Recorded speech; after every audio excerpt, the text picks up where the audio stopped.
All right, we're back. And better than ever. Of course, we're back. Hey, also, speaking of which, I've got a little news update here. While JB is letting his old pup out. So Matt LaFleur was on the Cheesehead TV, and he was on there with Mr. Nagler, Mr. Banky, and tell you what, I have never seen a happier couple guys.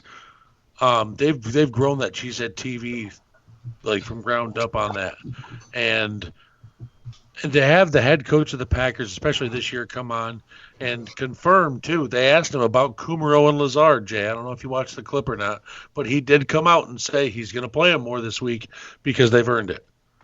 Yeah, I did see that, and I will say, those guys kind of, even though they're bigger names in the game, people didn't. They kind of scoffed and laughed at him about this whole Cheesehead TV thing. Yeah, And they really did. They put their nose to the grindstone. They busted their butts out there day in and day out, putting in the work. And I don't think it's can be oversold enough that where they have come from to be able to have the head coach of the team they represent come on their show, that is a big deal. So yeah, congratulations to both those guys. They deserve it. And we're very happy, and they put out awesome content. And FYI, we'd like to get them on our new show, too. Oh, of course. We'll get it. We'll talk to him. Don't you worry. We'll bug Nagler to death and Banky. But JB is back from letting his pup out. You know what? You mentioned something earlier, JB, that had my mind stirring, and I know that Jay was talking about it earlier with me. So the Packers and Aaron Rodgers are 0-3 at Bank of America Stadium since its opening. So do you feel the Vikes have a true home field advantage, or is it more coincidence the record stands as such? All right, I went back and I looked at the 3 games. The first one was, do you know who beat you guys in the first one? Don't bring it up. Just bring it up. Just get it over with. Sam Bradford. I know. Beat you in the first one. I know. It was an unusual game. It was a low-scoring game. Held Rodgers in check for the most part. Then the second time around was the game. Yes. The bar we know. Rodgers walked into a bar. Come on. I don't. Guys, I don't do that. That is not my style. I just had to crack a joke about it. Yeah. I honestly thought you don't do that because he started berating his podcast partner the minute she even slip off her mouth on the episode. Like, he started dadding her like, hey. No, we don't do that kind of stuff. That's not what we're about. I didn't raise you that way, damn it. He got all over Amory on their podcast the minute she let that slip out of her mouth. Kid. It made me laugh, JB, I'll admit. Like, you could tell the dad instinct came out in your voice. It was pretty good. It was good. I thought it was a clean hit, by the way. It was unfortunate the way he landed. It was a clean hit. I'll definitely agree with it. It was definitely a clean hit. But, and you guys hung in that game with Hundley at quarterback for a while. I don't know how we even won games with Hundley in that season. He was horrible. Well, Bailey missed 2 field goals in that one, too. So, that didn't help. So, that was the game where you played without Aaron. And then the last one, I don't know. The Vikes just came out and balled out. It was the McCarthy Packers. Yeah, it was the McCarthy. Exactly. It was the McCarthy. I always said that. I said the one thing the Vikings have in their favor when they play the Packers is Mike McCarthy. He never changes his scheme. It's been the same way for how long he's coached. Zimmer ate that offensive scheme. God. He ate it alive going all the way back when they would have to play him in Cincinnati once every 4 years. Yeah. You look at the 2 times that they faced him when he was in Cincinnati, and they lost both of those games, and they got beat up with those double A-gap blitzes and all that. Rodgers used to talk about Zim going all the way back to his defensive coordinator days of the Bengals. Atkins and Dunlap ate us alive when Zimmer was DC. Zimmer and still, even now, Zimmer's scheme is, they still say, you ask Rodgers, one of the top 3 toughest defensive schemes he has to face year in and year out. And that's why I love the guy. He's the kind of coach we really need in Minnesota. So I definitely think there's an aura about that place, but I'll say there's a home field advantage in the bank. I've been there before. It's an amazing place to see a game, and they really do influence games a little bit. I think the fan base can really get into the heads of their opponent. Especially if you hear the skull horn go off. I mean, it scored a touchdown, and I mean that as a player has got to energize you. Especially, I mean, hearing that go off and over again, you know. Well, the chant right at the beginning of the game, when they start the chant and the drum, I mean, that's electrifying. And when they score a touchdown and they play "Let's Go Crazy" by Prince, it's a wild atmosphere. There is definitely an advantage in that place. You mentioned something that kind of, I think the Packers might have to, with that.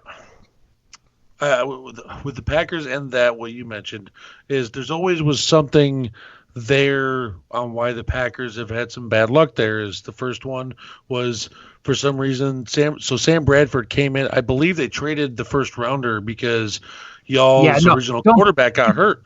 No, you're right on. That was the year Bridgewater's legs gave out on him, and they panicked and they gave away the house to get another injury-prone quarterback. Peanut Brittle McGee is what I called Sam Bradford. That was his nickname, was Peanut Brittle McGee. Because more money for starting less actual games $142 million ever in my life. Like, he is one of the main reasons why there's a rookie pay scale.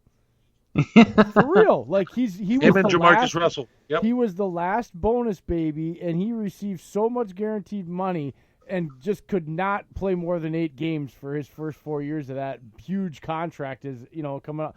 And the league just finally said, no, we got to stop this. We can't have guys coming in and playing 6 games a year and making $70 million plus guaranteed like that. That has got to stop. Well, climbing back out of the Bradford rabbit hole. So you have the Rodgers hit with Barr. Then you come back in last year as well. Rodgers was also playing on that plateau fracture in his knee, so he was injured. He was beat up. System. So now you have a refreshed team. Not saying Aaron Rodgers, I'm saying team, because now the Packers are finally playing as a team. LaFleur is utilizing his weapons. Yep.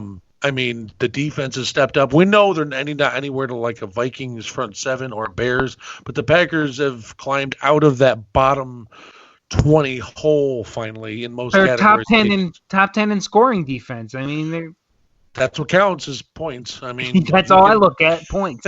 If you can stop the points, that's what matters. And so far, I believe they're 20.2 or 20.1, I think. It's over 20, Well, with that, I just saw the point line being laid down, JB. It started at 4. It got announced today that Cook and Madison probably aren't playing, and then another line comes out at 5.5, and I'm like, what? I'm like, I thought it would have dropped. So Vegas is laying 5.5 on the Vikings with both backs being announced out after that. Down to Mike Boone, yeah. Vegas is weird though. Like an extra 1.5 though, like, and it's a rivalry game. It's probably going to be close. That's what I don't get. Yeah, I don't get Vegas either, but a lot of times when stuff like that happens, it could be you could see the Vikings win the game 21-14, 21-13, something like that, and they cover it. It could be it could be a tight game and they win by a touchdown. Yeah, I mean it could be. I mean, but still it's just it doesn't seem I figured right. NFC North title on the line for the Packers, and playoff implications for the Vikings because they haven't clinched yet. Maybe. Well, no. That's why I said they haven't clinched yet. Yes, that's what I'm saying. They could clinch that Saturday. It could be clinched on Saturday. Because if the Rams lose, right? Right, if the Rams lose, the Vikings are in. Which, no offense, this has nothing to do, and this had nothing to do, but we were talking about this. we actually are Rams fans on Saturday because if the Rams beat, this was before I even knew about the Vikings. This had to do with the number 1 seed. This is for the buys. Because if the Rams beat the 49ers and then the Packers win out, we hold the tiebreakers with both the Seahawks and the Saints. So as long as we can finish 13-3 and the 49ers finish 12-4, it doesn't matter what the Seahawks and Saints finish because then we're the number 1 seed. So we wanted to be Rams fans, and then I heard that and I thought, well, that's not going to make Vikings people. They're going to think we're people are rooting for them just because they wanted us to. Honestly, this is for playoff buys. Yep, that had nothing to do with it, but yes, that is.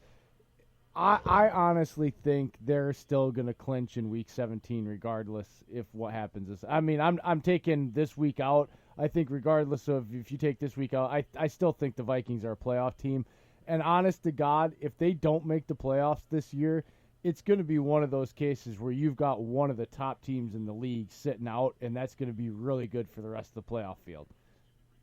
Yeah, I mean, the Vikings could win. The Vikings could actually win 12 games and not make it, I think. I think there's still a scenario where they can win out and not make it. Yeah, there are some goofy scenarios out there, depending on some other losses and crazy crap that could happen. But if this team goes 10-6, 11-5, and doesn't make the playoffs, somebody out there is going to put this on Kirk Cousins' back. Yeah, I mean, it's just like the media doing that to Aaron Rodgers too. I mean, it goes both ways. They win, and they're still like, well, Aaron Rodgers isn't playing good. He doesn't have to. He has a running game. They have balance now. There's a thing called balance, and if you're saying that it's Rodgers is having a bad season, again, you're not watching football. He does. You're right. It's not all about him anymore. He's got 25-2, right? 25 touchdowns, 2 picks. I don't really see how that's having a bad season. Rodgers numbers from the same site I had Kirk Cousins earlier. He's got 475 attempts, which is 9th. He's got 3,469 yards, which is 11th. 24 touchdowns, tied for 9th. 2 interceptions, which is tied for 41st. His overall grade is an 80.7. His passing grade 79.6, and he's got a rushing grade of 69.9, which is higher than a lot of some second running backs out there in the league. Yeah. He also has 532 passing snaps. Kirk Cousins has almost 100 less passing snaps than that, and still has more yardage. I'm not saying it like he's people need to.